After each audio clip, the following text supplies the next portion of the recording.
Mobility has been a topic that I think has been isolated. Mobility and transportation are really through lines. They're this thread that connects topics like housing and education. It's a thread that you can find in every single sector and every single, industry topic, how you move. And we are nomadic people, right? We are people who've been moving since the beginning of civilization.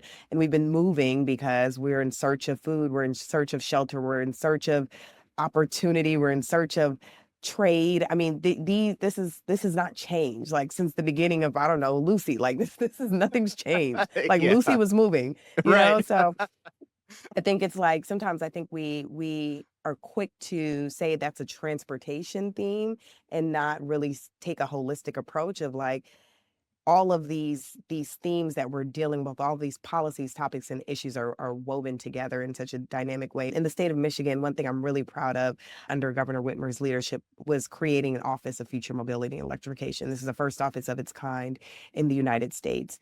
And I commend, the leadership within the state for that because while the automotive industry is a very important part of the economic profile of the state, fourth of the state's gross domestic product comes from the automotive industry, right? And it's Mm, very important to have that.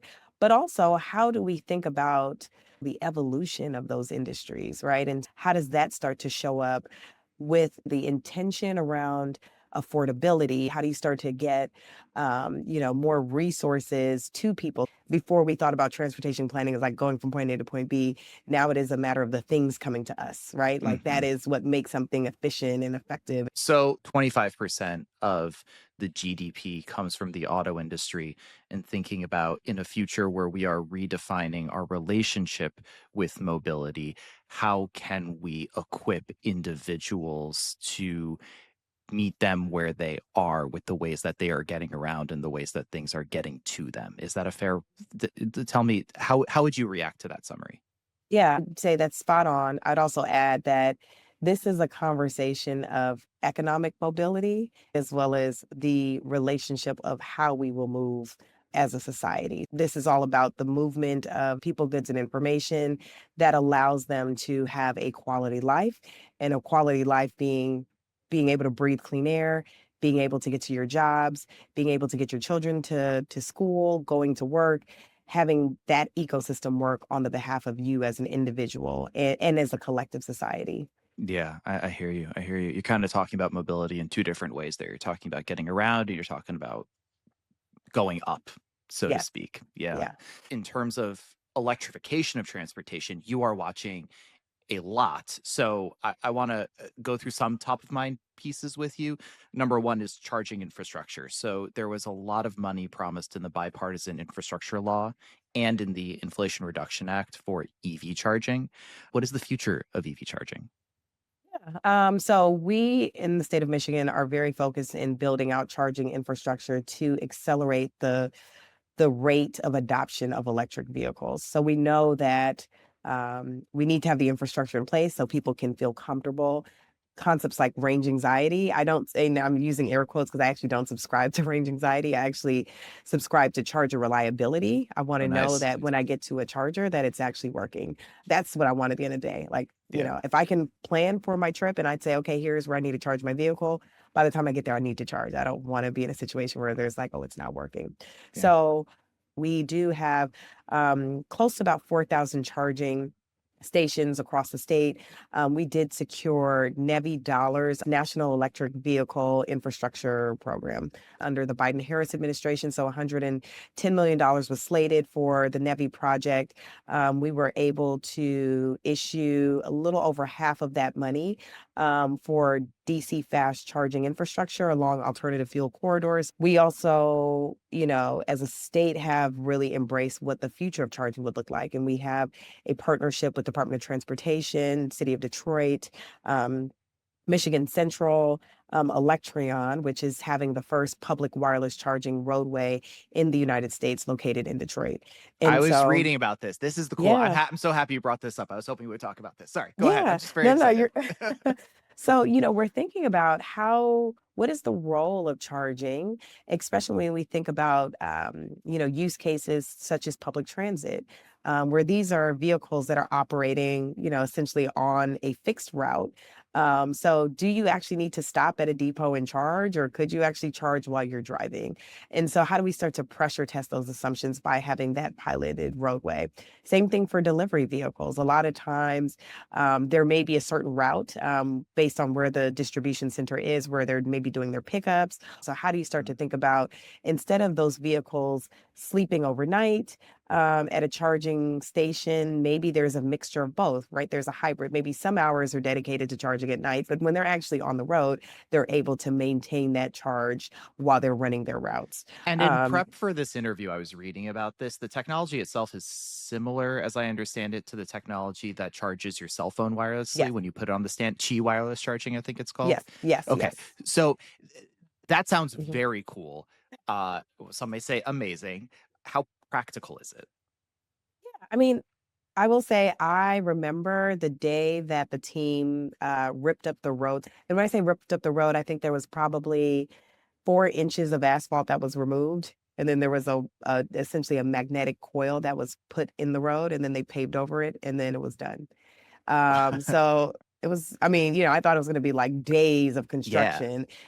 No, I mean, I think they started at 9. They probably were done at 3, if that, Mm. and I'm probably being like generous by saying 3. It probably finished a lot earlier. Yeah. So easy Um, to install, but oh like yeah. how effective? Like what is it? What are you spending 2026 thinking about in terms of this project? Yeah, so the role of how do you expand this particular pilot? Like I said, the pilot right now is in Corktown, so city of Detroit, in a neighborhood called Corktown, in an innovation district. So that's important because we wanted to see who would be able to really get a chance to really understand how the technology is working. So there's that piece, but the goal is to expand. And so, how do we start to expand this type of technology? Of course, the end user is very important because we know that, to operate that infrastructure, we need to make sure that there is a viable user for that particular roadway. So, how do you start to bring on more partners to the table to say, hey, if you own a fleet of vehicles, test this road out and see how it's performing for you and some of your immediate needs. So you think about goods delivery. We have some goods delivery use cases popping up, but also there's a mixture of dynamic and static charging. Mm. Dynamic charging is charging while you're actually driving on the road. So there's a receiver that's installed underneath the vehicle. And then there's the magnetic coil that's on the road. So essentially, it doesn't matter if it's raining, snowing, hot day, the two will talk to each other as long as they're operating, very similar to your phone. As long as you put the phone on the table, wherever the charging coil is, it will charge. Yeah. Do you need a specialized vehicle to connect to it, or is this the kind of thing that can be installed aftermarket? It's installed aftermarket. So Interesting. essentially, yeah, it's just a plate that's put on under the undercarriage of the vehicle. And that plate is installed, and then from there, that plate talks to the coils Oh, that's when very they're cool. connected. Yeah, I can't wait to Yeah. see what kind of work comes from there. That's really Yeah. thrilling. Yeah. Um, could you charge your cell phone on it at the same time? Just like leave No, it. you can't. Yeah. I've had people who've tried to charge their phones. Oh, wow. No, you can't charge your phone. Oh, that's wild. And the only reason I know is because there are actually dots on the road, so we know where the coils are. So I've Mm, had people like, I'm gonna put my phone on the dot and see what right. happens. I'm like, you're not gonna see anything, but you can put your phone on the dot. I hope a car doesn't like, not see, or you remember to pick it up in enough time. Yeah, right. And here I am thinking I'm clever with the idea. Somebody's already had it. Someone's Okay. already done it. Yeah, right. I want to go through a few more things just on top of your mind, kind of rapid fire here. So I know you said you don't subscribe to range anxiety, neither do I, but I always think that a bigger battery is better. It can be a great source of mobility. So I want to know about EV battery development from your perspective, because that's a huge part of the cost for an electric vehicle Yeah. and a limiting factor when it comes to range. So what are you watching for in the worlds of battery innovation? Yeah, it's so funny that you asked this question as someone who does drive an EV themselves. And my electric pony is about 4 years old now. So, I'm sure as more and more newer vehicles come out, I'm like, oh, I always ask people like, what's the range of your battery? And I'm just hearing these numbers. I'm like, wow, that's so cool. Can't wait till I get to that number soon. But especially when it comes to battery technology, I think we have really important resources like academic partners in the state, specifically University of Michigan comes to mind. They have an EV battery center, and essentially this is a space that allows for industry and researchers to meet to focus on battery innovation. So how do you start to think about the range of the batteries? How do you start to think about the size of the batteries? How do you start to think about the cathodes and the anodes that allow for faster connectivity? What types of non-rare earth minerals can be utilized now, to make these battery cells? How do we start to reduce our dependency on rare earth minerals and materials to build batteries? And how do we start to figure out other types of chemistries that are not, in that classification? So I'm excited about that. I do think, it's kind of like I always remind people when flat screen TVs first came out, they were bulky and they were heavy, right? And, Mhm. you were just like, it was cool, but I mean, I still remember kind of my first flat screen TV. It was a heavy, it was Mine a was a heavy. Samsung, and I hooked up a PlayStation 2 to it, and I thought, Mhm. "This is great, and it's never moving out of this house because Yeah. no one's gonna be able to move it."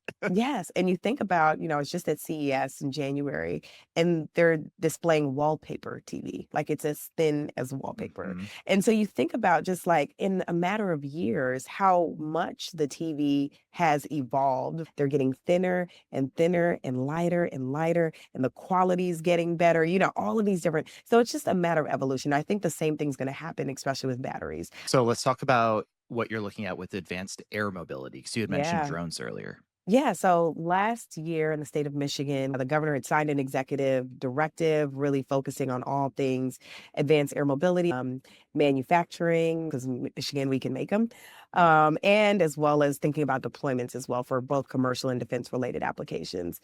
I think about this a lot in terms of what that's going to mean for 2026.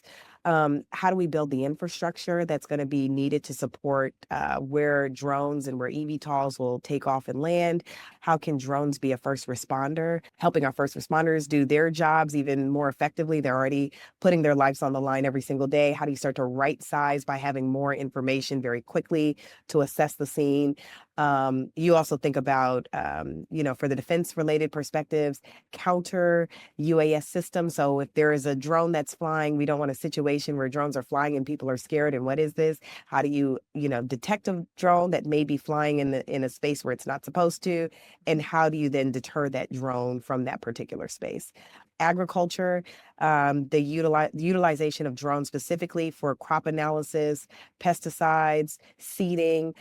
And then the other part of this is B2B logistics. Imagine when you take Mhm. your car to get fixed and they say, oh, you know what, I'm so sorry, we have to keep it overnight because we're waiting for a part. It's going to get delivered tomorrow. Imagine a world where it's like, actually, we don't have the part, but we're actually going to just have it dispatched via this drone dropped off.